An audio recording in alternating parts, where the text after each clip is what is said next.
Why is desire called an inner enemy? Can anybody say? Of course, desire is there in Purusharthas, which is also a good thing. But why did or how did desire become an inner enemy? Wow, all the hands. Sanvi. Sanvi, let's So, say it because loud. desire is never ending. If you want for example, if you want a car, then it doesn't just end there. You want like a better car, you want a better house. So it never lets you have peace because you always want the next thing. Yeah, that's a great answer. Yeah, Krishna. Krishna, yeah. It doesn't have a limit. That's what she Limitless. says. Yeah. Do you have any additional things to offer? People just keep running for it their whole lives. You keep spending more and more and more energy on it, and you never achieve the peace. Okay. Let's try Ridhima. Because like because when you have like a desire, when you like get what you want or you don't get what you want, it always leads to the other inner enemies. Like if you don't get what you want, you would get anger, which has like a really negative effect on your life. And then if you get what you want, you would be like arrogant or envious about somebody else who has more than you. Greedy. Yeah. Excellent. Beautiful answer. That's why they are called inner enemies. So, simple rule: if we have selfish desires, it will reside in us and become our inner enemy. But if we have selfless desires, and if we work for a purpose, then inner enemies won't bother us too much, right? So that's why we have to make our life a purposeful life. We have to have lofty goals, great goals. I want to become a doctor, to help people, to cure people. But if I have a desire that I want to become a doctor so that I can have lots of money and have lots of fun, then what happens? It wakes up the inner enemies, right? So that's the problem. Okay, what are Jnanendriyas and how many are there and who can name that? There you go, Avantika. There are 10 Jnanendriyas. No, there's 5 Jnanendriyas. Yeah, There's like 10 Indriyas totally, but there's 5 Jnanendriyas, yeah. which are basically your senses. Mm. So taste, touch, smell, hear, and sight. Excellent. And who wants to tell me the Karmendriyas? Name them and what do they do? Yeah? The hands, Yeah. the legs, Yeah. the head, No. Stuff to remember, okay? Yeah? Avantika. The legs for walking. Yeah. The mouth for talking. Yeah. The hands. For doing. The brain. Okay. And the reproductive system, so you can reproduce. And the excretory system. Oh, I added Yeah. one. So you remove the brain and the brain. excretion. And the last one. Yeah. So excretion is done throughout the body, sweat, urine, all the stuff. And then the pleasure organ, the genital organs, yeah, reproductive organs. So they are basically for doing action, hands, for walking, movement, gati, feet, and then speak is the talking, and the other two. Okay, great. There is an inner instrument. Who can tell me the name of that inner instrument? Who raised the hand first? So let's give it a chance to Sanvi. Is it the mind? Yeah, exactly. But mind is one inner instrument. But we mentioned that it does multiple functions. Can anybody elaborate at least a few functions that you can think of? Avantika. It helps you process information, like taking data.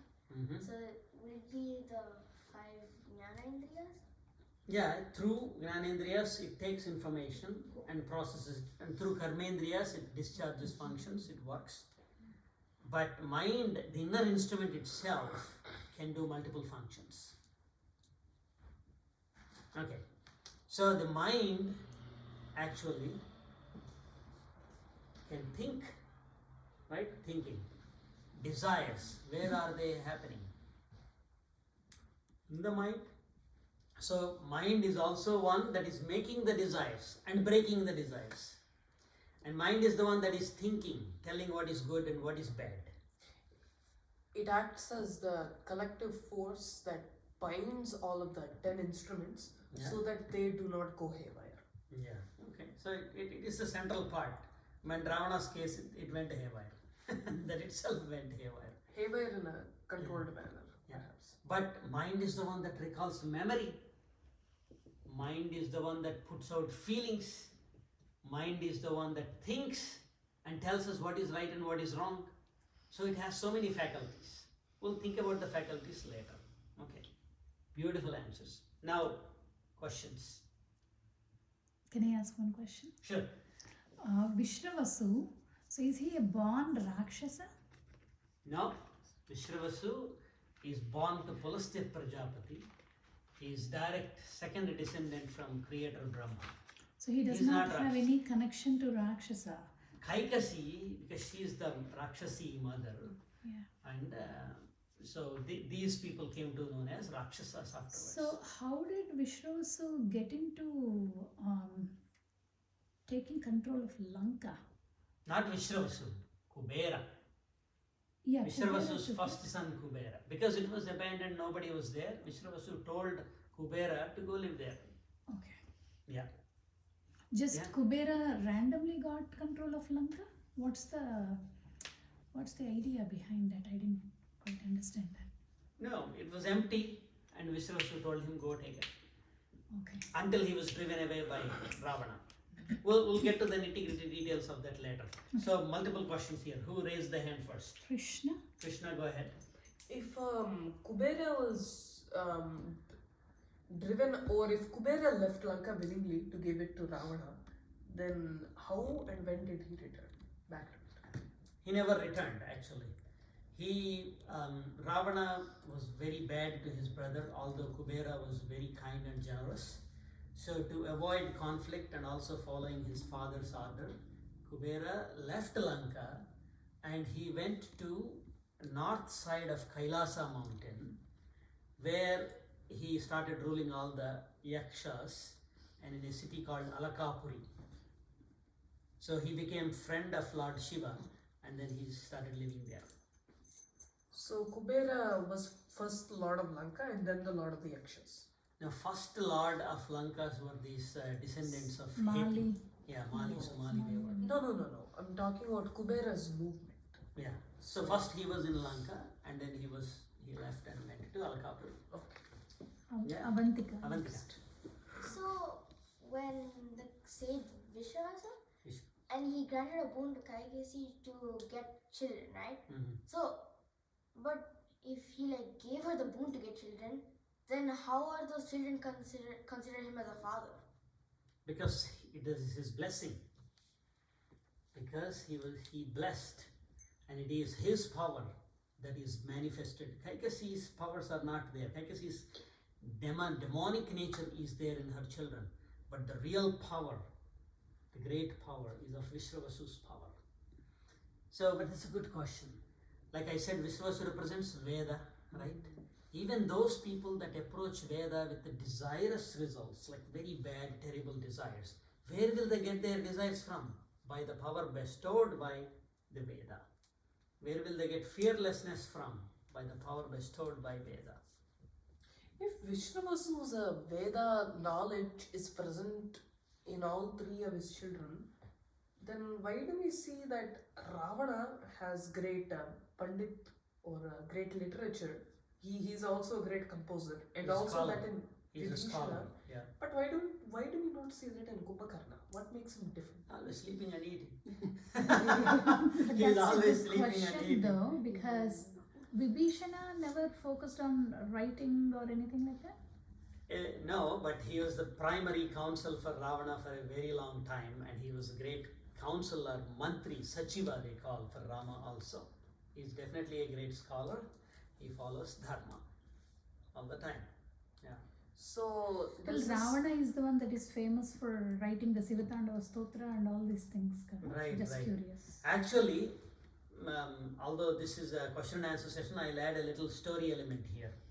So Ravana, I said he made a very terrible cry because his hands and everything got crushed because he got so arrogant and said, who is Shiva? Who is Shankara? And then he wanted to shake off this Mount Kailasa. And then Lord Shiva put his big toe down, and then all his 20 arms and heads, they all got crushed. And he was crying out, wailing out loud out of pain. And then one of his council said, please Lord Shiva, do some prayers and please Lord Shiva, only then he will bless you. And then for 1,000 years, a very long time, basically he was singing hymns from Veda. So many things from Veda. And one of the time, like Shivatandava Stotra was one of them. And Ravana learned Veda. Ravana is a very egoistic mind, I said Rajoguna mind. They don't capture knowledge easily. What do these people do? They will commit things to rote memory. You know what rote memory is? Just a mechanical memory.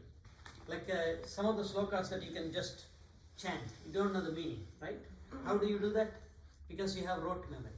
So Ravana, because he needed to remember Veda, he invented a method of memorizing it. And that method of memorizing is called Jata Patham. It's called Jata Patham. So like, you take the hair and you braid it. Who have braided hair here? So you know how they braid? Like you take 3 parts and then you braid it, right? It's called braiding. That is called Jata. So there is a way of braiding the words so that you can remember them well. That is called Jata Patham. And here is another hint for you to think about. There was a great bird named Jatayu. Jatayu, killed by, Ravana. what does that mean? There are some hidden secrets in here. Anyway, that's for you to kind of, we'll come to this story some point of time. We'll tell all the meanings. Remember, yeah? Wait, so you said that Ravana sat there and he was like saying songs and like shlokas for like a really long time, like 1,000 years. Also, you said there were only 7 immortals and Ravana wasn't one of them. So did they just like live for like over 1,000 years back then? Yeah, they lived very long. And Ravana actually lived very, very, very long. Very, very Way long. longer than Rama. Yeah. And way longer than Dasharatha. And he went to Ayodhya. Because Ayodhya was a formidable kingdom in the story. So an ancestor of Rama named Anaranya was ruling at that time. Very, very, like several generations before Rama and Dasharatha. So he went and really insulted Anaranya very badly, and then actually even killed him. But Anaranya, he said, my time has come, I'm going to die, but not under your power. I am dying naturally because my karma has come down, but I lay this word. A descendant will be born in my clan who will come and defeat you and slay you. So Dasharatha's son will be your killer. So that Rama will come and slay you. So that's what Anaranya said. So Ravana went that far. So, like all Asuras do, did Ravana attempt to do anything to prevent Rama from coming to kill him, or was he just totally oblivious to the fact that Rama eventually found his path? No, he knew all along that Rama is there, and see, there was Ravana definitely heard about Rama and Rama's valor quite a bit. When Rama went to the forest, like how many people have read Ramayana at least to a basic level? You all read, right? Yeah? So you all know, that's why I'm assuming that you all know a little bit. So when Rama went to Dandakaranya, and some of ministers of Ravana were doing some of their operations there in that Dandaka forest. Kara, Dushana, and Trisira. There are three demons there. So, and one time there was some kind of a quibble happened, and 14,000 Rakshasas came to attack Rama. And Rama, in 1 hour, chopped all of them off. Just one person in 1 hour without using any astras, any divine weapons, just normal weapons. He just decimated the army of 14,000. So Ravana very well knows Rama's capability. And that is the reason why he even abducted Sita in Rama's absence. Like came as a thief. And even Ravana's uncle Maricha told him that never go close to Rama. You don't know who Rama is, and nobody is invincible. But therefore he hatched this plan. He said, okay, you distract Rama and take him away from the ashram. Then he went like in disguise and stole Sita. Right? So, yeah. What was like the point of stealing Sita? Ah. Like, why did he do that if he knew, like, eventually Rama was going to kill him? Like, if he stole Sita, wouldn't he just be like making like Enemies. a point for Rama to come and get Sita? So then he would just be like setting himself up. Yeah. So Yeah. like, why would Sealing he? his own fate. Yeah. So like, why would he? I think he felt like he was so powerful that no one could destroy him. So he's like, I want a challenge. Yeah, maybe that, yeah. I And he is definitely arrogant. Yeah. Ravana is definitely arrogant because all his life, after receiving these great boons from Brahma, you know what he did? Most of his life, he made a big list of all the powerful people in the world. He would go to each one of them and challenge them. Come on, fight with me. Either I have to beat you or you have to beat me. And he was beaten down many, many times. But really, By Vali? yeah. Vali also. Vali beat him down totally. And Kartavirya, there was another great king with 1,000 arms. He just catch him like a bug and just put him in a jail for a very long time. And there are many people that, Parashurama had to go and Yeah. release him. yeah. But you raised a very good point. I'll come to that. You have something to add. But if Ravana's victors, they are generally not the people who live very long, then why is Ravana constantly getting defeated and he's always overpowered, always crushed down, and why is he the one who always lives for eternity until Rama comes and slays him? Wow, this is one of the best questions I Questions. have heard in a long time. But it connects to these two. Okay, let us see. I said, what does Dashakantha represents? The egoistic mind, that is the centrality of the 10 senses. This is the ego. The power of ego is, even if it knows that it is useless, I don't need it, even then it will go and steal. That's the nature of ego. Like you can study a lot of these dictators, all the egoistic people in the world. They have no business. There is nothing they will gain, but still they will go conquer something, take something that they don't need. So Ravana's habit is to take everything that he doesn't need, and all to ignore what he actually needs. All to forget what he actually needs. That's the nature of ego. The nature of ego, it will ignore what we actually need and acquire everything else that is not needed. That's what Ravana did. And then Ravana was a terrible egoistic fellow. He was beaten down so many times, defeated many times, but he was the one living long. Right? That's how the ego is. Today somebody hurt our ego. Somebody really challenges, our ego is hurt. What happens tomorrow? The ego will come back up again like a snake's foot. Challenge them. Yeah? And it will not die. So ego, you cannot squash on its head like a mole. Like you go to play the game, hit the mole, right? Take a hammer and hit the moles. You can do as many times, the moles keep coming. That is Ravana's heads coming all the time. You chop off the head comes. Chop off the head comes. Yeah? That's the nature of ego. Oh, so many hands. No, here. No, no, I was just thinking. Uh, so it seems like, you have that bug, right? What do you call it? In Hindi we call katmal, the bed bug. Ah, So if you kill the bed bug, the blood of that bug itself will reproduce. yeah. So it seems if ego is the tendency of the ego is to keep raising because of the action which is to hit the ego, then why are we saying to kill the ego to hit the ego? Isn't it going against its own nature? The nature of the ego is to spring up when somebody is hitting it. So why are we even talking about killing the ego? If we know that its action is to come up again, how can we, like in other words, circumvent that that characteristic of ego without killing it? Yeah, beautiful question. So, and you also raised a very beautiful, important point, like the bed bug analogy. And that's the nature of ego. And that's why a story was formulated.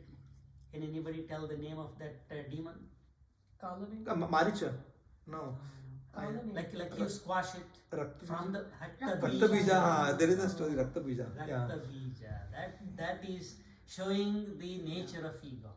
So the ego, in Ramayana, it is shown that ego is slayed, but Lanka's ruler will remain.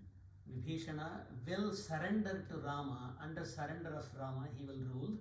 So it appears that the ego is completely destroyed, but the negativity of the ego was destroyed. In a different place, the same truth was told slightly differently in Kaliyamardhanam. Kaliyamardhanam, same stuff. The snake hood keeps on coming. Yeah. And then you put Lord's feet and then you tame it down. Yeah, because in fact, in the end, Ravana, his ego slayed down and hence he got moksha. Yeah. In a way, right? That's what the stories say, right? I mean, even though he was able to get a moksha in a day because of the realization that he had to cut off his ego. Exactly. And at the time of Ravana's death, he realized that this is Narayana. Right. And all along he has been mistaken and doing this, and he is happy that he died under Rama's hands. Can I just ask one question? I'm so sorry, kids. What, going back to what Ridhima asked, what's the point in, abducting Sita and then poking Rama? Isn't that the basic tendency of all these egoistic people in this world, like Ravanasura? If I find someone that is like 100 times better than me, I can't even think of reaching to his level. I want to keep poking him and assassinating his character. Isn't this why the biggest gurus, like even the Peethadipatis, they were suddenly put in jail by some political figure who is very egoistic, right? To strip them down of their virtues and character.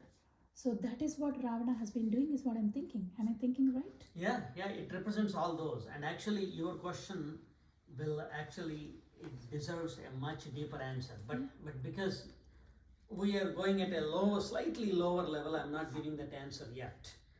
But Sita represents something far, far, far greater importance for all of us. Reaching Rama is literally impossible without Sita's blessings. So, and we have to understand what that Sita is within us. Okay? So, we'll get to that sometime later, but for now, this answer is sufficient. Sorry, Krishna, your hand was up. Then Avantika. Multiple times, then Avantika. Okay. As far as the Sanakasanandana's curse, technically Ravana returns in another timeline as Sisupala again. Where does this reflect on his ego? Wow. Anybody knows what he is talking? You know that? Yeah? I know the story. So, there were rishis that came to Vaikuntham, and there were two doorkeepers for Vishnu, Jaya and Vijaya. Yeah. And they were just like, you can't come in, Vishnu is resting, Vishnumoorti is resting, you can't come in. And they heard the egos of the rishis, so the rishis cursed them that you guys will be born as the Rakshasas in your next 3 lives. Mm. And then Vishnu came and said, but I will slay you. Mm. So, but I will slay you. I'll come down to earth and slay you and help you guys come back to Come back. Vaikuntha. Yeah. So then I think that's Ravana comes down again as Shishupala. The second birth of Jaya is Ravana, and the third they will Shishupala, Ravana Kumbhakarna will come back as Shishupala and Dantavakra. Dantavakras.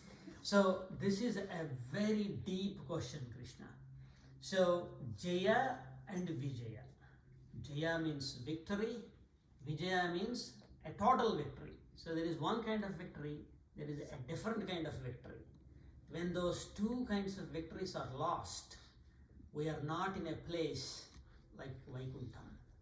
And how do you regain that victory? You have to regain that victory in 3 levels. So that is depicted in this, but that's it. We have to understand a lot more deeply about a lot of concepts to be able to understand that, Krishna. You have to understand a lot more concepts to be able to come back and understand. But maybe towards the end I'll get to that. But next classes onwards, we will start stories of Varaha Avatara, Narsimha Avatara. We'll switch to avataras a little bit. In that way we can cover Hiranyaksha, Hiranyakashipu. We can also cover Ramayana, we covered. Then I will also talk about Shishupala Dantavakra. So slowly we'll rope that in. So my understanding of this is that Ravana is just ego. Like he just represents ego. So he Bad, it's never negative kind of yeah. ego. It's never satisfied, and like everything he does is just to like his ego will keep coming back up. So I was thinking that maybe when he kidnapped Sita, he was just looking for a challenge. But the way I interpreted it is that Sita was someone who calmed his ego down. So I think it was at that point that Ravana understood that, okay, now I know I'm going to be killed by Rama, and he understood that Rama was the Lord, Vishnumurti, so he thought probably like, I should be killed by Rama. Yeah. Wow. Sita brought him to understand that. Yeah. There is another Ramayana, version of Ramayana called Adhyatma Ramayana. Anybody heard about that? Veda Vyasa wrote it. It's called Adhyatma Ramayana. In that Adhyatma Ramayana, this kind of explanation is given. Ravana knew that Rama is Lord Vishnu. And the only way to get a death in Lord Vishnu's hands is by abducting Sita. By doing any other kind of harm, the Lord will not come and kill him. He has to do that capital offense. And that capital offense is abducting Sita. And it is a very deep text. Why is it a capital offense to abduct Sita? Why not any other thing? So all these things will go into a very deep self-inquiry, a very high level spirituality. That's why Adhyatma Ramayana is a kind of a secret study matter. So Rama represents Dharma, right? And I also said Rama represents the ultimate bliss also. also, so this like in all the stories I've read, Sita represents choice. Like she isn't bound by Dharma. She can do what she wants. That's the thing. Oh my And goodness, she knows she should what be she in wants. an adults class. She should be in my Bhagavad Gita or Bhagavatam sessions. And she knows Did you what say she Sita wants. represents choice? Choice. Yeah. What she wants. So I feel like Dharma should be balanced by choice. So if choice is taken away, then how can Dharma, work on? Because it's a person's choice to have Dharma, right? If the choice is taken away and put with ego, then Dharma has to come back and get choice. Use the right words, but let me clarify that. Okay, well, is this recording still going on? Okay, that's good, great. Yeah, but the choice is not for Dharma.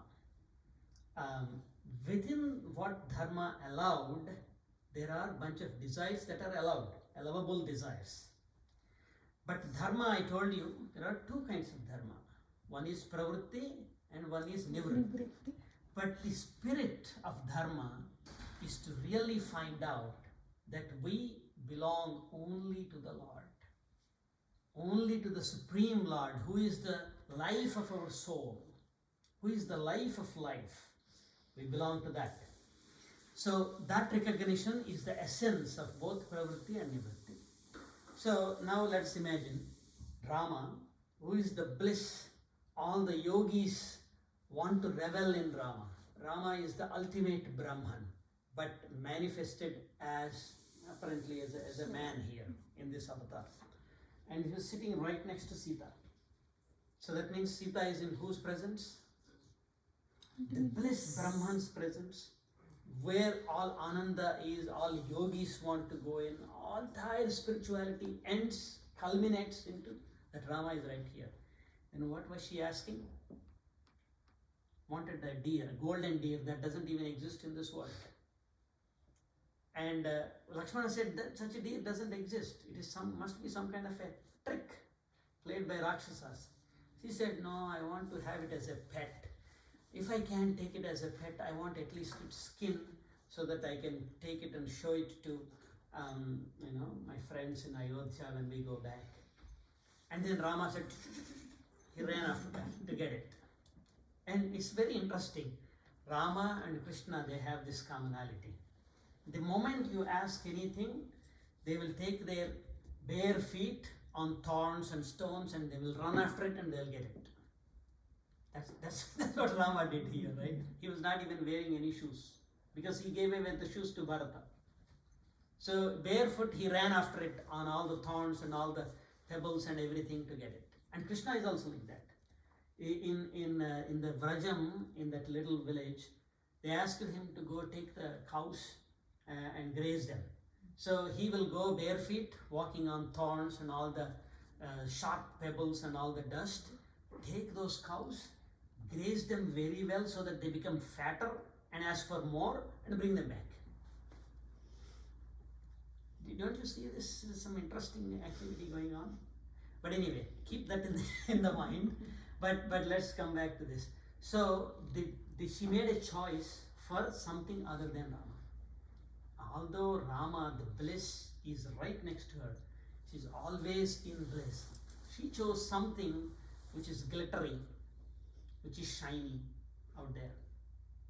And she's not a fool to do that. She wants to teach a lesson to the whole world that this is the mistake you guys are doing. What is the mistake that we are doing? The Lord is right here within us. The bliss is right here within us. But we are desiring everything outside. Like the saying, all that glitters is not gold. So we run after glitter. We run after noise. So all the glitters is not gold because she went after glitter and she got caged in. She was captured by the terrible ego and she was captive in Lanka.